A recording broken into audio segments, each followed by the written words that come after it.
আমি পূজা। আমার নতুন নাটক ব্লগে সকলকে স্বাগত জানাই। তো দেখো, সামনে তো পয়লা বৈশাখ চলে এসছে। তো পয়লা বৈশাখের আগে তো সবাই ঝাড়াঝাড়ি করে, আর ঘর তো ঝাড়তেই হবে। তো দেখো, আমি ঝাড়াঝাড়ি শুরু করে দিয়েছি।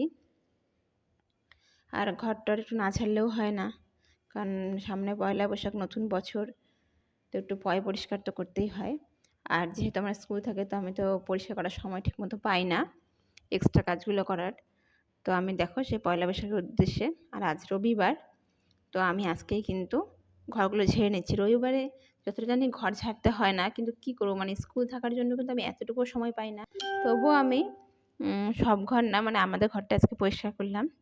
আর সেরকম নোংরাও হয়েছিল না ঘরটা, এই হালকা একটু ঝেড়ে। তবে দেখো, বিছনা টিছনাগুলো সব পরিষ্কার করছি। এদিকে বিছানাটা পরিষ্কার করে নিলাম। আর এইদিকে সোফাটা আজকে ভালো করে পরিষ্কার করবো। সোফার নিচে তো বক্স আছে, তো বক্সটা কিন্তু সরিয়ে পরিষ্কার করব। আর সেই বক্সটার মধ্যে যেন এত নোংরা, মানে কী বলবো আর। আর এদিকে রান্নাও হচ্ছে, মানে ঘর ঝাড়তে ঝাড়তে কিন্তু এদিকে রান্নাও করছি। আর দেখো, খড়ি দিয়ে রান্না করছি, কি বলবো আর, এত কষ্ট। মানে গ্যাস আছে ঠিকই, মানে গ্যাসটা কিন্তু মনে হচ্ছে অল্প আছে, কোনো দিন বা শেষ হয়ে যাবে, হয়তো আর কয়েকদিন যাবে। তো আমি সেজন্য ভাবছি রবিবার স্কুল ছুটি আছে, তো খড়ি দিয়ে আজকে রান্না করি। তো আমার বড় মশাইও একটু হেল্প করে দিচ্ছে, মানে আমি যেহেতু ঘরটা পরিষ্কার করছি, তো মাঝে মাঝে একটু নেড়ে দিচ্ছে রান্নাটা। তোমরা তো দেখলেই ওখানে মাংস বসানো হয়েছে, মাংস রান্না হচ্ছে। আর এদিকে দেখো, ঘর পরিষ্কার করছি।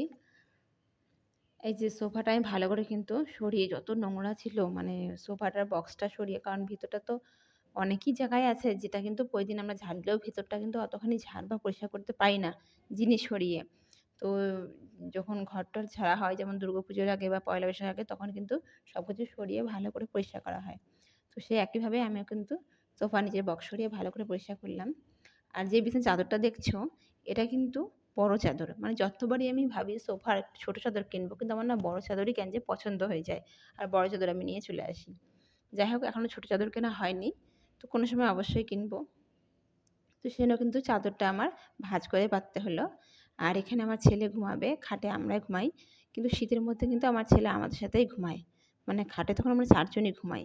কিন্তু যেহেতু গরম চলে এসছে, তো গরমের দিন কিন্তু 4 জন খাটে হয় না, সেজন্য সোফাতেই আমার ছেলে ঘুমায়। আর এইদিকে আমরা কিন্তু 3 জন খাটে শুই।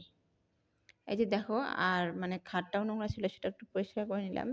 আর বাচ্চা কাচ্চা কী বলবো, সবসময় তোমায় নোংরা করতেই থাকে। আর এদিকে দেখো, টি টেবিলটাও কিন্তু পুরো নোংরা হয়েছিল, ঘরটার যা অবস্থা ছিল। তবে টি টেবিলটাও কিন্তু আমি গুছিয়ে নিলাম। এইদিকে আমি দেখো, এগুলো টেবিল পরিষ্কার করছি, এগুলো গুছাচ্ছি। আর এদিকে ছেলে মেয়ে কিন্তু আমার টিভি দেখছে।